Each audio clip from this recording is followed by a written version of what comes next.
Aby nič nevyšlo na zmar, mnohé samosprávy sa o to v snahe ušetriť snažia aj pri výrube stromov. Spílené stromy nekončia v peciach, z mnohých dokážu vyrobiť niečo, čo v uliciach ešte poslúži. Konáre do kompostárne a ten zvyšok na pílu. Taká cirkulárna ekonomika, čiže celý strom sa snažíme zúžitkovať. V týchto dňoch je zvuk motorových píl aj v uliciach Svidníka o čosi intenzívnejší.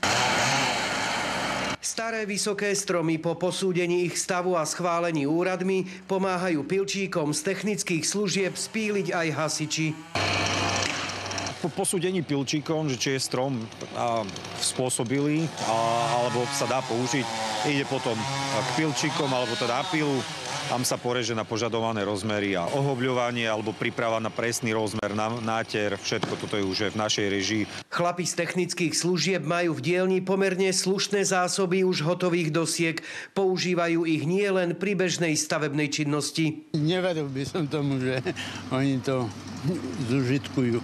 A tak hoci sa to možno aktuálne nezdá, i tento dnes zrezaný strom sa i na túto ulicu raz možno vráti. A to v podobe takejto lavičky. Áno, presne tak, ako nevieme úplne povedať, či na toto presné miesto, ale určite v rámci mesta Svidník sa určite vráti.